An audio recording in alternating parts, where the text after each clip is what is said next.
Hi, welcome back to Gotta Be Me podcast. We're so happy to be here again with you today. We're your hosts. My name is Sophia Benyon, and this is my cousin, Peyton Benyon. Thank you so much for being here, everybody. We appreciate it so much. If you're new here, please don't forget to like, comment, and subscribe. It helps us out a lot, and we appreciate it. We're so excited to finally have a guest back on our show. It feels like we've done quite a few, or it's just me and you. Yeah, we're getting tired of talking to ourselves, you know? We needed to get another guest, so we are so excited to introduce to you Brother John Matthew from California. Oh. Cannot. How y'all doing? So we met John Matthew in maybe 2020? Yeah, 2020. 2020, so we haven't even really known him for that long. But he didn't live in the same part of California as we did, but he moved down. Where did you grow up? Bakersfield. It's maybe 2 hours from where she used to live. So it's a little farther north. But then he moved down and we were in the same area there for a few years. Got to know John Matthew a bit. John Matthew has a outstanding story, and that's one of the big things that we'd really like for him to be able to talk about on the podcast today. Be able to share his story with you. And without further ado, let's just get into it. Brother John, you want to share your story? I do want to. Yeah, I do. So I guess it started when I was, I don't know,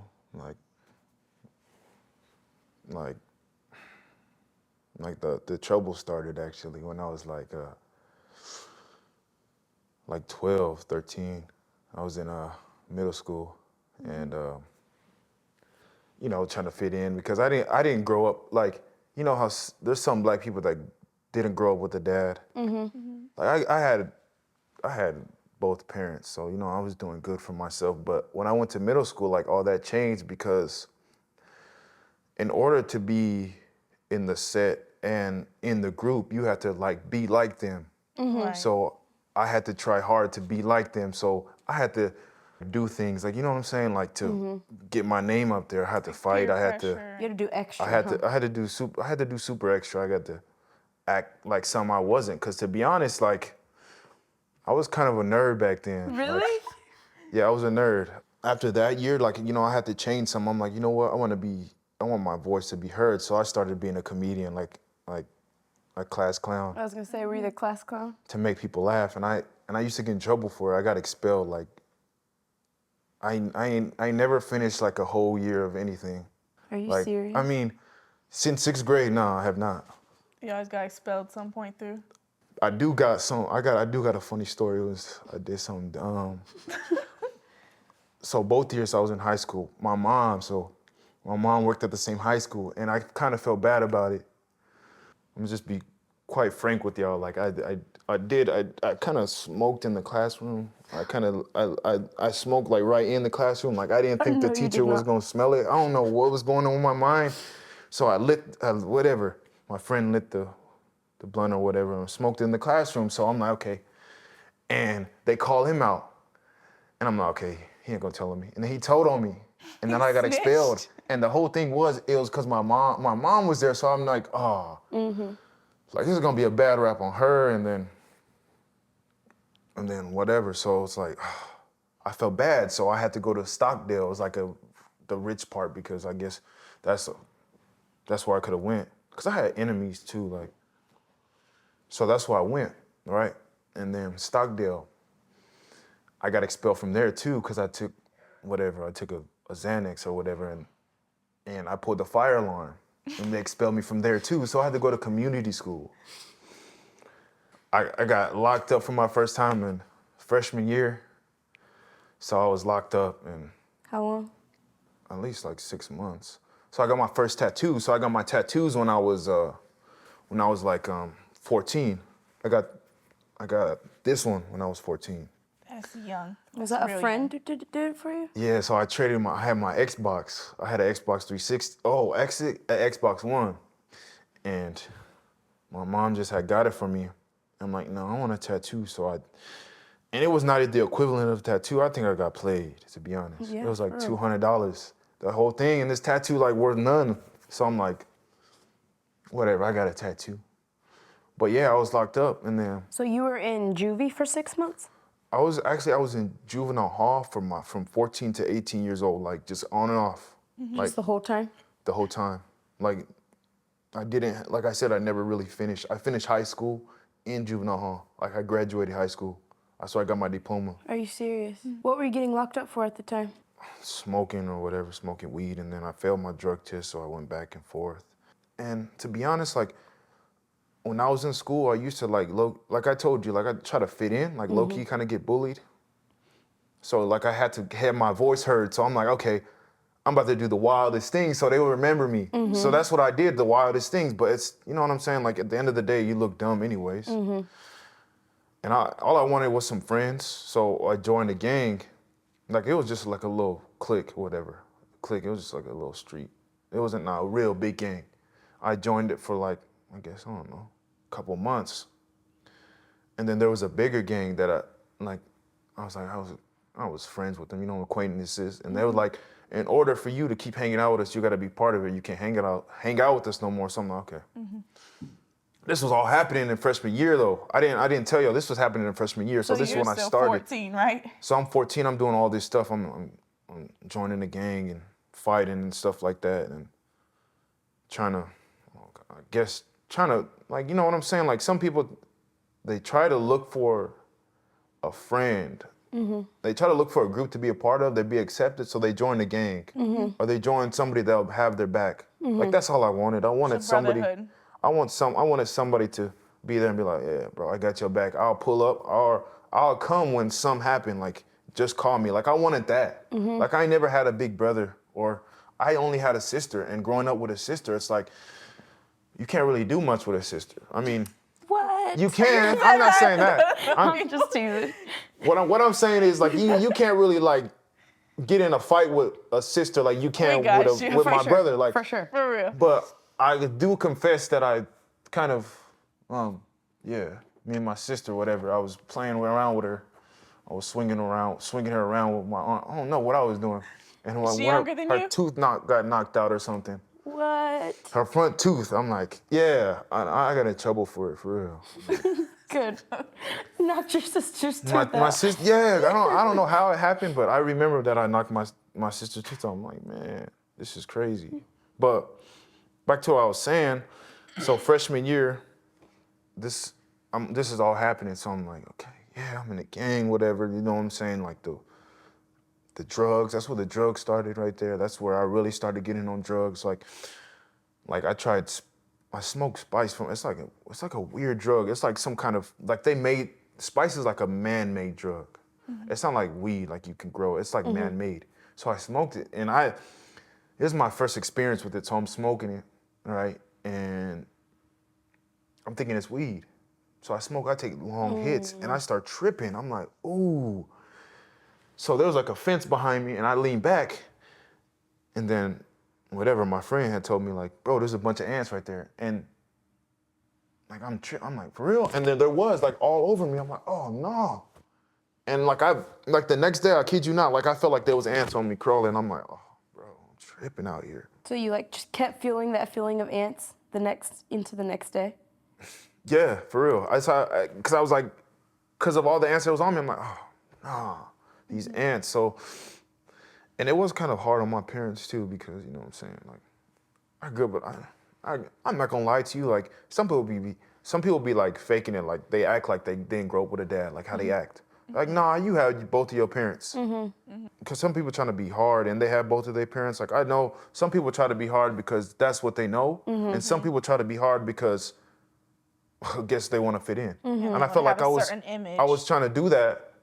So that's how I got into all this trouble, like, you know what I'm saying, to make a name for myself. But in all reality, it really didn't work out because, so I joined this other gang. It's a bigger gang. This was like a couple years after that. I'm not sure, like 18 or something.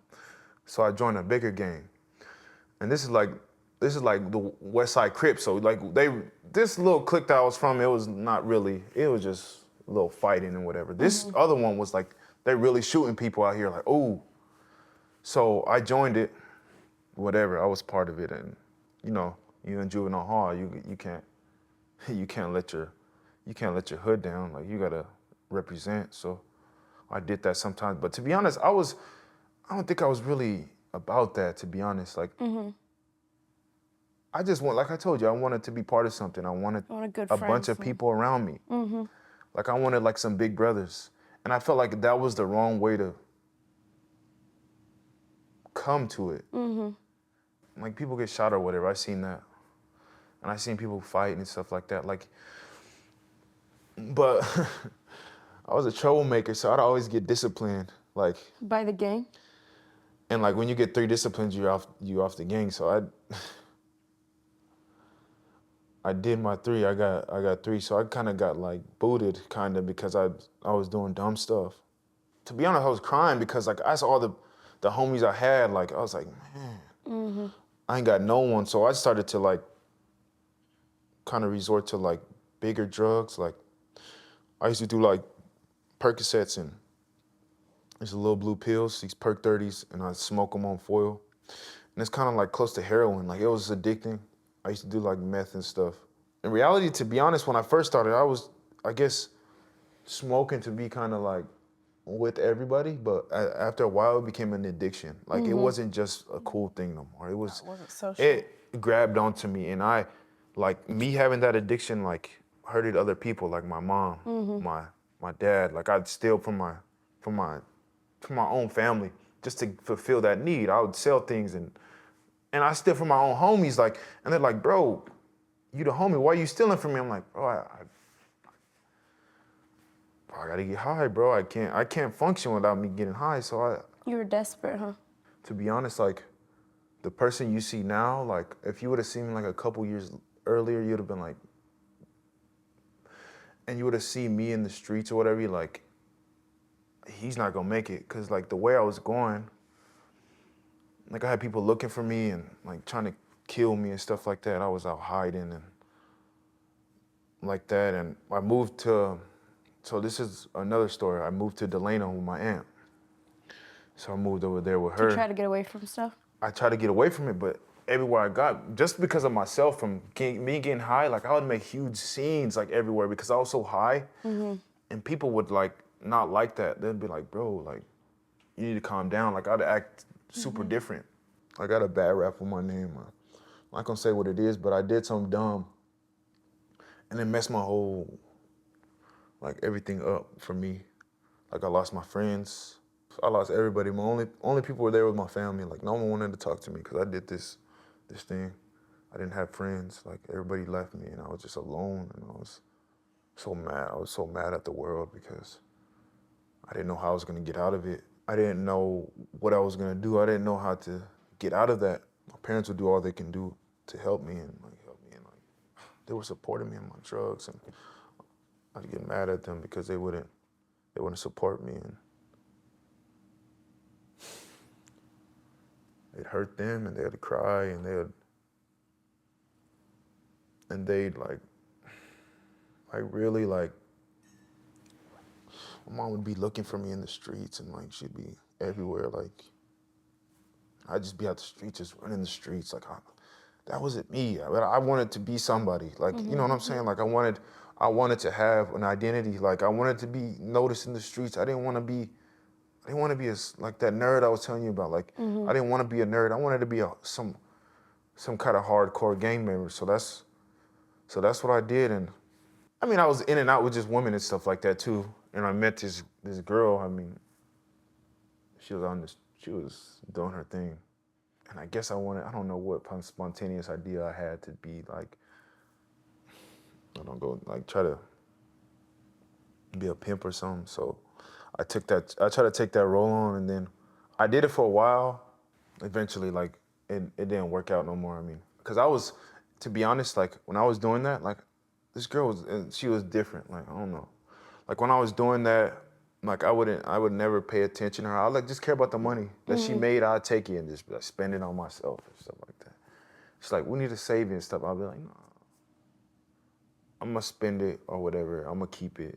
I'll buy weed or whatever. After a while, I guess we got together, and I had a son. I think he was born in 2019. Oh yeah, 2019. He was 2019, so I had a son.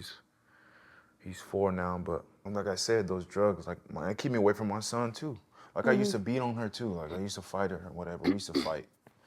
Like I used to hurt her, and I didn't feel bad about it because I was high. Like my mind was not there to really think about what was going on. So I used to like fight her and stuff like that, and I hurt her a couple times. And now that I look back on it, I'm like, man, like I was a bad person. Like people don't know how much damage they do until the damage is done. I think that I'm that kind of type of person that I don't see the damage until I done the damage. I got into a point where I couldn't even see my son. My baby mama didn't want to see me. She left me because of the drug. Like I thought I was gonna die. I was in Delano, like literally like tweaking, like talking to myself and in my room and stuff like that, like on and off. I met an old man and like his car, he had a red Cadillac. I remember that Cadillac. Like he was everywhere. Like he always used to sleep in his car and he let me sleep in there. Like I didn't, so I'd sleep in there and stuff like that. And he'd help me out. And like I was homeless for like, I don't know, staying at a friend's house, staying in his car until Did your aunt kick you out or you just left? my aunt kicked me out, my parents kicked me out, my friend's mom kicked me out. Like, cause I'm telling you, this drug took me over. Like the drug was in my body. Like, you know what I'm saying? Like it was more of a drug than John Matthew. Like, like that could have been my name or something, like drug, I don't know. That's crazy. Instead of John Matthew, cause it was like taking over me. So like one day, like I don't know, I went to my uncle's over here in LA, where you're from. And I was in the hotel or whatever, and I was watching the dunk contest. And then I see my cousin, you know my cousin Jeremiah. And he come talk to me about like a rehab. They already wanted me in rehab, but I was like, no, I ain't taking it. The rest of like your parents wanted you in rehab and stuff? Everybody wanted me in rehab. I'm sure they did. Even my dog probably wanted me in rehab. That's how many people, that's who wanted, the whole world wanted me in rehab. So I'm like, he talking to me about it. So I met your dad. He was in Ontario. I went, like, so Jeremiah was telling me about this little community that they have, like a group of people. And I was like, all right, I'm gonna check him out. So I went the first day. I'm like, it's all right. It's like a community of people. Like, to be honest, like, there was something different about this community of people. Like, I've been to, like, I was going to like these other different type of community, like churches, and it was kind of like super boring. Like, I'd be asleep. You know what I'm saying? Like, I was not paying attention to what they were saying at all. So I went there the first time. I seen your dad. I met your dad too. Your dad was preaching there. So Your mom always tells that story to my dad, like every single time she sees him. I'm like, okay, there's some black people here. And like the places I went, ain't no black people. Like they like all weird. And I'm like, these black people are like normal. So I'm like, and this black man talking, so I'm gonna see what he had to say. Like I was there and I was just sitting there and I was just thinking about like my life, everything I've done and stuff like that. I'm like, man, I need help, but I don't know. We're gonna see. And then service ended or whatever. The meeting, whatever they're having, ended, and I talked to him. I'm like, hey man, you talk pretty good. You told that to my dad? Yeah, to her dad. Your dad told me, hey, if you want to come back, you know where you're at. So I was thinking about it, and then my aunt was like, yeah, you should go. He was that type of person that always tell me you should go. But fully, to be honest, I was still taking pills or whatever on that time. So I was like, okay, maybe I'm in there, like a little bit. My mind's there. I'm knowing what they're talking about. I acknowledge that, but I'm still high or whatever in my mind. So it's like, whatever. So I came back the next time and they talked about like a rehab program. And I was like, like, is it like the other rehabs? Because the other rehabs don't pay you or nothing, but they told me that I can get like money, like $10,000. So I'm like, oh, at the end of the year, So I'm like, oh, this is better than any other rehab. I guess a couple weeks later, my cousin Jeremiah called me and said, we ready for you. And then, to be honest, I had to make a decision for me. I was like, do I want to keep getting high? Because I worked at McDonald's. And it's like, okay, do I want to keep going to work at McDonald's, working here for my money, getting my paycheck or whatever, and then getting high off of it? Because I didn't have, when Jeremiah called me, right? I had like another 2 weeks to my paycheck. I'm like, man, I can't wait that It was long. 2 I need weeks get to high. wait. It's too long. The Lord was get working high. it out. I'm like, I gotta get high. I'm like, and then my grandma was like, look, if you don't go, you cannot come back here, like at all. I had to like make my own decision. I'm like, you know what, I'm about to go. So I went. I lived with my aunt. So the cousin that I told you about, his mom, I lived at her house. She opened her house up to me. She let me in. Oh, I'm gonna give her a shout out too. If you're listening to this is a shout out to you. I used to get, my Uncle Tony, like being mad at like stuff that's like not, you don't need to get mad at. So we was arguing one day. Look at this story. Hear this story out. We was arguing one day, right? About something, about some clothes or something. I told my Thea, hey Thea, I don't know, I told her in a forcefully way. My uncle got mad when we arguing. And all of a sudden, like I got so mad, I don't know what happened. So I moved my neck, right? I don't know if it was God or whatever, but I could not move my neck back. I was stuck. I had to go to a chiropractor to get my neck fixed because I was so mad. I don't know if a joint like dislocated or a joint came out of socket, but God made your neck get my stuck. neck was stuck. I was like, Came out the socket. I was all stiff. I was like, ugh. And I was like, oh no. And I was like that, and then I had to get my neck fixed up. And I was like, man. But to be honest, like, I'm gonna be honest with y'all, like, all I wanted to be was loved. Like I just wanted love. Like I wanted someone to love me. Like, I feel like this community that I became a part of, like, helped me to show me like real love and like helped me to love myself. Because when I was out there, like, to be honest, like these rap songs are not really teaching you how to love yourself. It's teaching you how to love, you know what I'm saying, your jewelry and your chain and your grill. Like, it ain't really teaching you, oh, you gotta love yourself here and there. That's why not a lot of people are like, you know what I'm saying? They're following that and they don't really know themselves. I feel like if they knew themselves more, they'd become more powerful. Like, that's what some people don't want other people to do, is become more powerful. So they try to dumb you down with this music. Right. And these I guess this media, like distractions, like little distractions from you becoming yourself. And I felt like this group of people that I'm talking about, like, helped me like know how to love myself and like love who I am, like, and be able to love like what God made me. Like, Would you say that's what brought you to Christ? It's your conversion? I think that, and having real friends, like having real brothers, like in my corner, being there to be there to tell you, hey, don't do that. Hey, we got your back, bro. We'll be there for you. We'll hold your hand through everything. Like, you know what I'm saying? Like, it's like, that's all I wanted. I wanted to be loved. I wanted just a group of friends that just helped me out and be like there for me when I'm down, when I'm low. Like, they lift me up. Like, when I was out there, when I was like doing what I was doing, like gang banging, like, I'm telling you, like, those people right there, they didn't really do that for me. I only had one real friend out there, just one real friend that was really like stood by me and be like, hey, bro.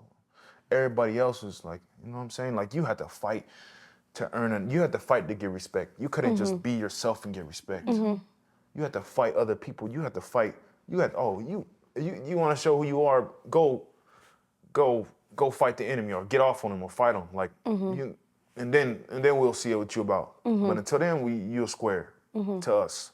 So how long were you in the drug rehab program before like you decided you wanted to serve God? I was there for a couple months, and then I did serve God or whatever. I wanted to, but I didn't know what it was. I didn't understand what serving God was. I was like, what is this, bro? I'm straight from. Funny. What a- We I'm straight use up the so much streets. lingo that I'm is not layman's. Yeah. I'm straight off the streets. I'm like, what is this? I'm like, what is being saved? I don't know what that is. So it took me a while to get I remember you picked up fast though. I'm still not to the level where I could be, but like the people that in this community, like they've been helping me helping to mold me, like different people. Like I feel like people try to say things like, oh no, I'm self-made. Like I've been made myself.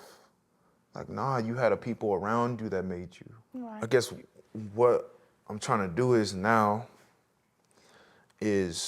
I'm actually trying to tell my son, I'm actually trying to tell my son that you're special.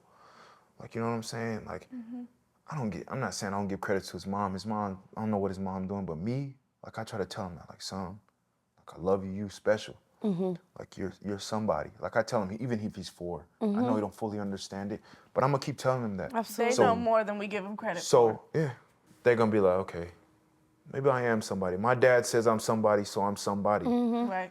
Like, not too many. It's sad to say, but I seen a lot of my homies like didn't really have a dad like me. Like they didn't really have like, you know what I'm saying? Like, and or if they did, like I don't know, they'd be getting into it with them, or they'll be fighting and stuff like that. And some of the dads was gang bangers. That's all they knew. I mean, it would take, I guess, whatever. But to go back to like, I guess find the friends that care and be like, you know what, bro? Like, I did this. Like, I've been through all this, bro. Like, I know you didn't grow up right or whatever, but you still can be somebody. Like, you know, people think just because they grew up wrong or whatever, they don't think they can be somebody, that they lost everything. But I feel like every person is made for something. Like, you know what I'm saying? Every single person. Like, Absolutely. we weren't made just to, you know what I'm saying, be a bump on the log and just stay here. We were made to do something. Yes. If we weren't, we'd just be like statues or something. I don't know, like mannequins, like not moving, Just fake. just fake. But yeah, I'm telling you, this community really helped who I am. I think community is something that can really help in situations like that to fill that need of feeling like I need to be somebody. Because in a healthy, functioning community, everybody will have a place. In a real community, everyone will be able to understand and feel wanted and loved and needed. See, this is funny because I look like I'm taking over the podcast. Like, I ain't answering the questions. Guess what? All the this time, is what we every wanted you time to do. in our comments, people always say, "Would you please let your guests talk? Y'all are so annoying. Stop interrupting." So this time, this time we're trying to chill. and we're so. I mean, that's why we ain't tryna- invited you. We wanted you to talk. We wanted you to tryna tell take your over. beautiful, outstanding story. I ain't trying to take over, but all I gotta say is, to be honest, I do have some advice. Like, I feel like knowledge, like if a young man has knowledge, like they'll be able to succeed in the world. Like somebody that don't have knowledge and don't really have knowledge in themselves, like I guess they get moved with every single trend that comes out there. But if someone has real knowledge about themselves and just real knowledge about just anything, they'll be like more comforted, be like, no, I don't have to be like that to try to be somebody. Like, you know what I'm saying? Like, I don't need that knowledge. Like, that I had to learn that late, that I don't need that knowledge. I don't need I don't need the things that are going on to tell me who I am. I don't need TikTok to tell me who I am. I don't need Snapchat to tell me who I am. I am who I am because that's who I am. And that's how God made me. And some people get confused about who they are because they're following like, I don't know, like, you know what I'm saying? Like Travis Scott or like Drake or something like that. I mean, they're all right. I like their music, but But if they are your father, then where are you going to end up? You know, if they're your source of knowledge, no, like we that's need trouble. we need like, you know what I'm saying? Like we need more like Malcolm X's and Martin Luther King's So bad. of in our day. Like, you know what I'm saying? Even in the music, like they can just be, I don't know, do whatever they do in their music, but that's them. So it's like We need somebody to bring back the militant music. we need. I mean, hey, ain't nothing wrong with. I'm not saying anything wrong with Travis Scott or whatever, Lil Baby or these rappers. But I'm just saying, like, don't let that be your source of knowledge. You can listen to them, but don't let that thing just eat you up and you just, you know what I'm saying? Like, your eat you idol. up. And, like, I feel like what needs to eat people up more, for me too, like, I struggle with this a little bit, like, reading books. Like, you read a couple good books, like, and they're good too, and they're, like, I feel like that can help you out, like, in what you say and how you speak and how you portray yourself. You know what I'm saying? Like, I mean, you could portray yourself with slang, but, like, you know what I'm saying? Like, what if you went to a business and you portray yourself with slang and you try to do this? I mean, you might get hired, but what about the person that reads these books and does all this stuff? Like, you know what I'm saying? And Probably have a much higher chance. yeah, have a higher chance. And I'm not discrediting that because I speak slang and ain't nothing wrong with it. But I'm just saying, like, if you Educate can have a little yourself. knowledge with that slang, then I feel like, It's a powerful combination. hey, we'll rule the world. It's very powerful. You have a very powerful story and a very powerful message. Really thankful you shared it with us Yeah. and came on the podcast and told your story. Well, we're so happy we had John Matthew on the podcast today. His story was outstanding. Hope it can touch and bless many lives. Y'all know what time it is today. Peace, love, and hair grease.